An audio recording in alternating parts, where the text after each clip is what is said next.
Venimos hablando en esta mañana de la patriada tiene que ver con los derechos de los trabajadores.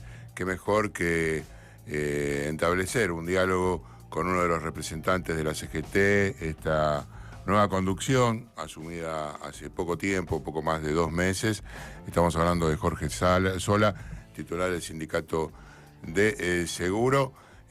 Aquí desde la patriada, Fabián Waldman, desde la mesa de Triple Clic. Buen día, Jorge, gracias por atendernos. Hola Fabián, buen día, ¿cómo te va? Bien, todo bien por acá. La pregunta obligada, ¿qué te encuentro haciendo en esta mañana de viernes? En este momento estoy con un mate adelante y leyendo exactamente las respuestas que hemos tenido con los informes de queja que hemos hecho ante la OIT por el ataque del gobierno a algunos derechos colectivos e individuales de los trabajadores. Exactamente eso. Bueno, esto entra de pleno y en un contexto en el cual el presidente Milei hizo el acting ayer a la mañana de firmar justamente la reforma y el mensaje antes de enviarlo a la Cámara de supuestamente senadores. Bueno, hemos dado una mirada general. Si vos tuvieras que tratar de resumir, sé que es complicado, que es difícil, que tiene muchos articulados, pero ¿cuáles pensás que son aquellos detalles que te han llamado poderosamente la atención con respecto a esta propuesta? Bueno, en principio, digamos, tiene varios capítulos, está estratégica e inteligentemente preparada como para hacerlo de manera este, integral, y esto no significa una virtud de la ley, sino muy por el contrario, me parece una equivocación. En lo que tiene que ver con los derechos individuales, afecta notablemente principios protectorios del derecho del trabajo, que es un principio de derecho constitucional, es decir, siempre nuestra Constitución dice que en una relación contractual laboral hay que defender a la parte más débil y siempre la parte más débil es el trabajador. En la mirada de todo lo que tiene que ver con las modificaciones de la ley de contrato de trabajo, el proyecto trata de poner al trabajador en situación de igualdad con el empleador. ¿Por qué no explicamos Eh, por enésima vez por qué esto no es así? Bueno, esto no es así porque el que decide llevar adelante la gestión de la inversión productiva, si fuera este el caso, de la creación de una pyme, pongamos, es quien decide contratar o contratar y hacer la ruptura del contrato laboral si lo hubiera hecho cuando quisiera, y eso está a disposición básicamente del empleador. El empleado también lo puede hacer, puede renunciar, pero el empleador tiene un poder económico mayor. Esto es así, no es que lo digo con generalidades, sino que tiene un poder económico de resolución mayor, porque al ser el que maneja la instancia económica, es el que decide sobre la situación de el trabajador. Y el trabajador depende de su salario, no tiene otra cosa más que eso, y su único capital es los años que va acumulando, y por eso es el pago de la indemnización. Cuando alguien rompe el contrato de trabajo, tiene la obligación de pagar un mes por cada año trabajado. En ese aspecto, se le da igualdad, en una pretendida igualdad que no existe. Cualquiera que está en un trabajo, los operadores que están en tu radio, sabe que dependen de la decisión básicamente del empleador. No se trata de si es bueno o mal empleado, se trata de si el empleador quiere despedir cuando quiere. Y eso si ustedes escuchan, es la búsqueda de que el despido sea más barato. Y cuando el despido es más barato, implica que sos descartable.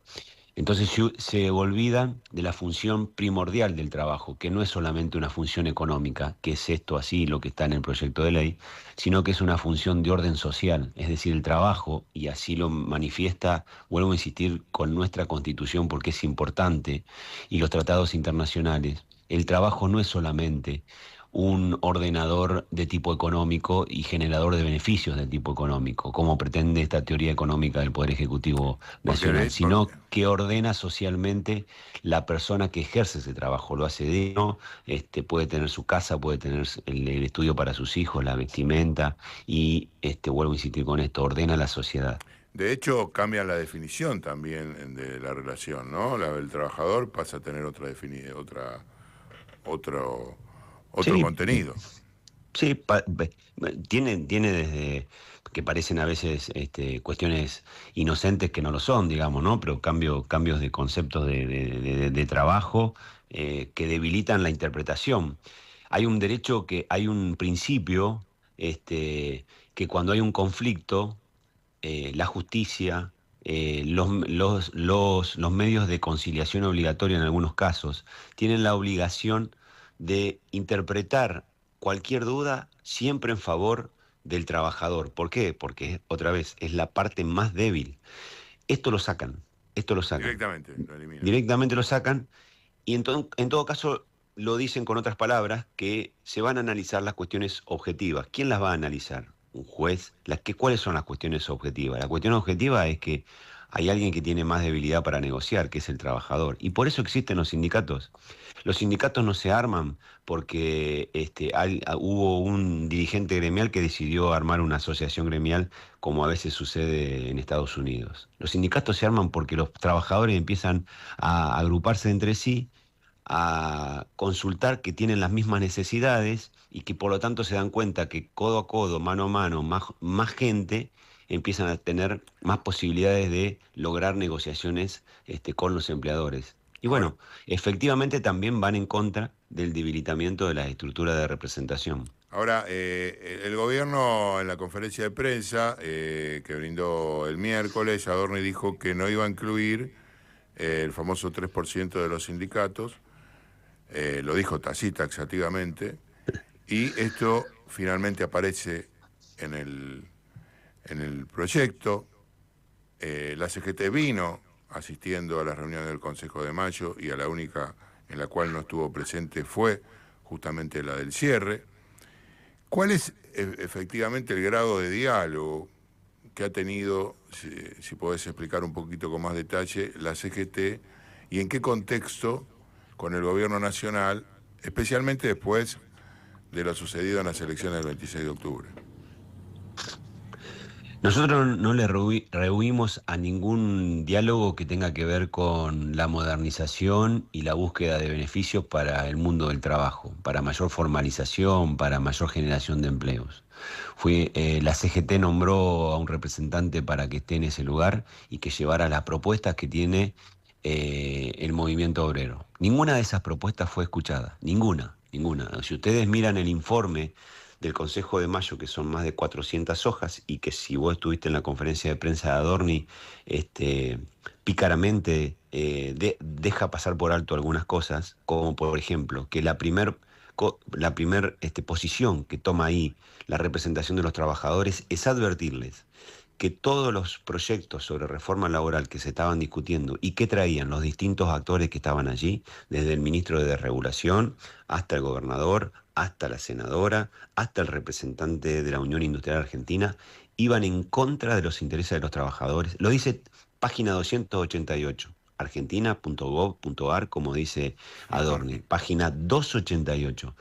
Entonces, ahí se deja claro que tiene un sesgo ideológico cualquier presentación de ese tipo, que replica el decreto de necesidad de urgencia 70/23 y que nosotros nos optimos y que lo detuvimos en la justicia laboral y de luego en la Cámara laboral también, por inconstitucional. Bueno, eso no lo nombraron porque está perdido ahí, pero esa es la posición. Ayer empecé la conferencia de prensa después de la reunión del Consejo Directivo de la CGT, hablando precisamente de esto. Y esa es nuestra postura. Ninguna de las cosas que allí planteamos, que no son la totalidad de las que tendrían que atender, pero de las que allí planteamos, fueron atendidas. Muy por el contrario, si siguen mirando ese informe, es importante, es interesante mirarlo, porque si siguen mirando ese informe, hay un proyecto de la Unión Industrial Argentina que se parece muchísimo, muchísimo, no mucho, muchísimo al proyecto que está ingresando ahora, o que ingresó al Senado ahora, y que tiene muchos más aditamentos, pero que se parece muchísimo. Entonces, uno tiene que decir, bueno, pareciera que la mirada de la representación política que tiene que representar a todos, empleadores, trabajadores, sociedad en general, desempleados, parece que tiene una mirada mucho más cercana a lo de los empleadores. Sí, Y bueno, eso queda claro, lo habíamos visto cuando habían presentado el proyecto, creo que era de la ley base, por donde quisieron poner nuevamente la reforma laboral y estaba el origen de ese documento en el estudio del propio Funes de Rioja, si no me equivoco.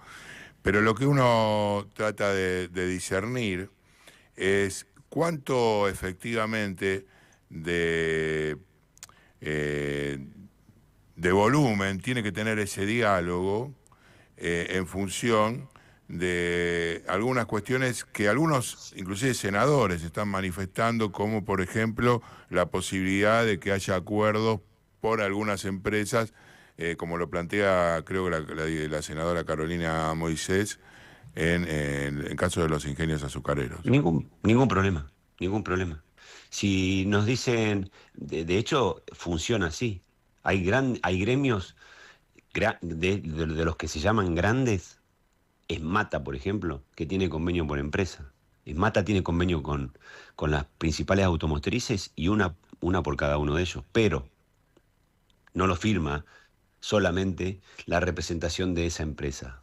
Lo firma la representación de esa empresa con el acuerdo del sindicato de cabecera. ¿Y por qué? No es porque quiera tener más poder el sindicato de cabecera y desafectar al sindicato de representación, a las bases, al delegado de base, sino porque tiene la posibilidad de conseguir mejores beneficios para el trabajador de esa empresa, porque efectivamente tiene más poder a la hora de negociación porque representa a más trabajadores. Entonces, la propuesta de la senadora Moisés con nosotros coincide plenamente, pero si lo que quieren es, como dice en esta ley, generar cualquier tipo de representación sindical, aún sin personería gremial, es decir, alguien que dice, bueno, voy a hacer un sindicato por empresa, en una empresa muy chiquitita, Sí. y que las reglas que allí se establezcan sean a la baja de lo que se firma como piso en el sindicato de actividad más grande, bueno, ahí estamos en un problema. Porque la pyme que tiene 10 trabajadores va a poder ejercer mejor y mayor presión sobre las condiciones de trabajo sobre esos 10 trabajadores, porque si no se quedan sin laburo. Eso es lo que hay que pensar. Entonces nos dicen, queremos desregular por región o por empresa. Ningún problema. El sindicato de base tiene que estar presente y eso se puede hacer. De hecho, vuelvo a insistir, la UOCRA lo tiene, UATRE, estoy hablando de gremios grandes. Sí. UATRE lo tiene, la UOCRA lo tiene, ESMATA lo tiene, la UOM lo tiene. Bueno, ¿cuál es el problema? De que hagan hacer actividad de discusión paritaria a través de los convenios colectivos de trabajo, que es donde se tiene que resolver. Lo que pasa es que, bueno, para eso se necesita ya no una Secretaría de Trabajo operativamente política, sino un Ministerio de Trabajo que se preocupe porque esos acuerdos, si les interesan, sean modernizados, que también está sucediendo. Bueno, se reunieron el miércoles con diputados sindicalistas y con los senadores? Creo que el lunes hay un encuentro junto con la CTA, diputados y senadores. ¿Es así, Jorge? Sí, estamos reuniéndonos con todos y ya la agenda no la tengo un poco detonada, pero no recuerdo bien, pero sí, estamos reuniéndonos con senadores, con diputados, con gobernadores y explicándole la necesidad, primero, de no tratar nada de lo que ingrese a libro cerrado. Primera cuestión, digamos, ¿no? Es decir, lo que hay allí es un paquete muy grande de medidas que se están tomando sobre una ley central en la Argentina como la ley de contrato de trabajo. Se derogan más de 25, parcial o totalmente, más de 25 leyes. Se habla sobre cuestiones puntuales que tienen que ver sobre impuestos y contribuciones y aportes, con lo cual la celeridad que le quieren dar es ir en contra de la discusión que tiene que tener. Entonces, lo primero es desarmen todo y vean a ver cómo se va a discutir. Entonces, y después contarle a cada uno. Nosotros tenemos nuestra propia propuesta también, ¿eh? Y sobre esta ley, sobre otras, pero sobre esta en particular tenemos miradas de cambios que se tienen que hacer. ¿Cuáles serían esos cambios? Porque muchos hablan del gobierno, dice, ¿cómo vas a trabajar menos horas si tenés que laburar más para vivir más o menos dignamente? Bueno, que precisamente otra vez, el cambio de percepción de que uno tiene que trabajar solo para producir económicamente es una idea solamente de alguien que tiene una teoría económica de 0 a 24 todos los días. Y lo que tiene que tener el trabajador son lo que se determinó hace muchísimo tiempo con luchas obreras de que tiene que trabajar 8 horas para después tener 8 horas para dormir y 8 horas de esparcimiento, para estudiar o para lo que sea. Creer que uno puede trabajar 12 horas y después participar activamente de la vida social es creer que el trabajador es esclavo. Lo del banco de horas, que es lo que se dice ahí, hay un montón de actividades que los tienen. Otra vez equivocarse, tan alejado de la realidad. No han bajado nunca a la sociedad, que creen que todo el mundo trabaja 7 u 8 horas. Bueno, pregúntenle a los mineros, pregúntenle a los camioneros, pregúntenle a los de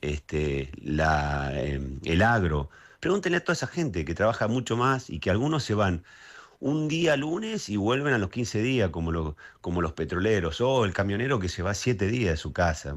Está tan alejado de la realidad, ese es el problema. Y eso está en cada convenio colectivo de trabajo. Ahora, si lo que quieren es que el bancario que va y viene a la casa trabaje 12 horas porque tienen cierre de balance de no sé qué, y al otro día le digan, también tenés que trabajar 12 horas, y al otro también, y después al mes le digan, bueno, ahora acumulaste todas estas, no te pagué ninguna hora extraordinaria, pero tomate vacaciones. Y el tipo va a decir, pero pará, ¿por qué me tengo que tomar vacaciones ahora? ¿Por qué vos me estás diciendo a mí cuándo tengo que tomar mi tiempo de ocio? Bueno, la semana que viene hay movilización. Tengo una pregunta, porque me surge siempre la duda de estas cosas. ¿Por qué hacen la movilización el jueves y no el miércoles, juntando reclamos? Porque creemos que el jueves puede ser se han equivocado hasta en la presentación de la ley, pero creemos que el jueves puede ser un día importante a la hora de la discusión en el Senado. ¿Y vos que considerás que, bueno, ya están, creo que enviaron cartas, documentos con respecto a por dónde tiene que ingresar la ley, tomando en cuenta que viola el artículo 52 de la Constitución, que dice que todo lo que modifique impuestos o tributos debe acceder por la Cámara de Diputados? Ahí ves una otra medida que el gobierno le importa poco, la Constitución, o consideras que puede llegar a recular? A veces en su apuro dejan ver sus propias torpezas. No es la primera vez que las cuestiones, el desprecio que tienen por algunos sectores algunos resortes republicanos como el Poder Legislativo hace que no les importe decir, bueno, no tengo en cuenta ni siquiera si tengo que ir por un lado o por el otro. Bueno, acá hay una torpeza por parte de quienes lo ingresaron y bueno, están tan advertido de que eso va a ser tachado de inconstitucional. Así que si yo fuera el Poder Ejecutivo, lo retiraría y la desguazaría y lo entraría por donde corresponde.